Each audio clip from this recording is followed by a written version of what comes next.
Mon mari a une hernie discale, mais aussi arthrose et sténose du canal rachidien et dégénérative. Donc d'après ce la kiné, est-ce que ça peut améliorer? Alors, on reprend dans l'ordre. Hernie discale, ok. Arthrose, ça c'est normal. Sténose du canal rachidien, donc en gros il y a un truc qui passe pas du tout et ça comprime quelque chose.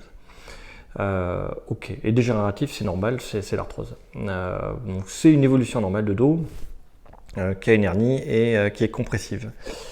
Qu'est-ce qui se passe? Est-ce que la kiné ça peut améliorer? Ben oui, bien sûr. Bien sûr, bien sûr.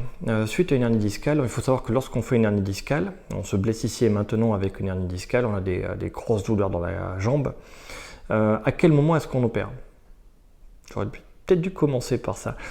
On opère lorsque on a des douleurs paroxystiques, ça fait extrêmement mal. On opère lorsqu'on a une perte de sensibilité et lorsqu'on commence à perdre de la force dans la jambe. Si on a ces trois paramètres, on fait un IRM en général en urgence pour savoir où est-ce qu'on va opérer et comment.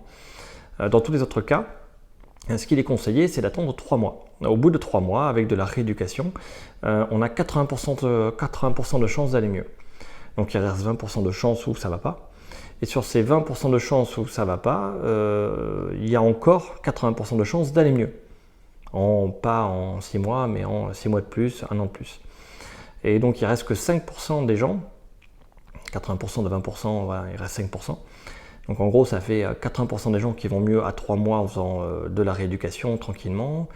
Après, on a 15% de gens qui vont mettre plus longtemps, ils vont être chroniques, mais ça va plutôt bien se passer. Et il reste 5% de gens qu'on va opérer. Donc voilà, mon mari a une hernie discale, arthrose, sténose rachidienne. J'imagine qu'il ne s'est pas fait opérer, il est dans ce cas-là, il est dans les 15% de pathologie chronique.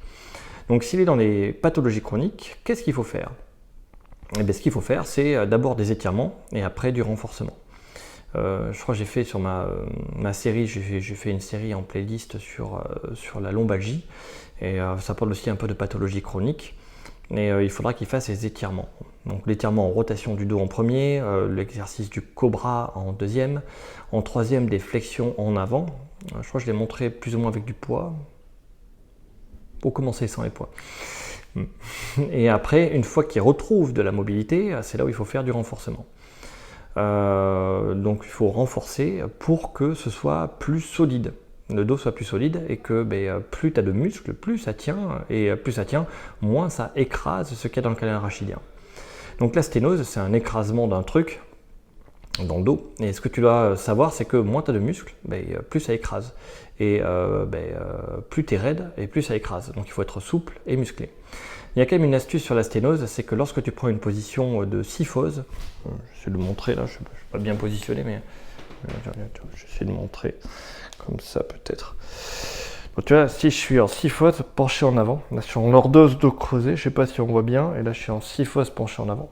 J'aurais dû filmer en bas, ça aurait été mieux. Mais en gros, tu vois, si tu es légèrement penché en avant, que tu as un peu les abdos contractés, tu es un peu en flexion, ça va éviter la sténose. Mais malheureusement, la flexion est le mécanisme de blessure classique pour le dos. Donc suivant le type d'hernie qu'il a, si c'est L5-S1 par exemple, eh bien les flexions en avant vont être péjoratives. Donc il va falloir redonner de la souplesse et de la force, et seulement en extension de dos en arrière. Et c'est seulement dans un deuxième temps, il faudra essayer de travailler la flexion en avant et garder des positions de pencher un petit peu en avant quand il marche. Voilà, un peu comme s'il était assis sur ses fessiers. Donc ça va lui permettre d'augmenter son périmètre de marche, d'éviter la compression de la racine. La syphose améliore contre la compression de la racine nerveuse et ou de la moelle épinière, mais c'est péjoratif sur les problèmes de dos L5-S1. Si c'est un problème de dos L3, L4, il n'y a aucun problème. Ça se soigne en flexion. Donc là, il suffit qu'il reste un peu penché en avant, qu'il ne s'assoie pas bien et ça va aller. Comment on fait la différence si tu n'as pas fait d'IRM ou quoi? C'est simple, si tu as mal dans le canapé, au dos, L5-S1. Si dans le canapé, tu n'as aucune douleur, L3, L4. Voilà comment on fait un peu pour savoir rapidement, en gros, qu'est-ce qui se passe.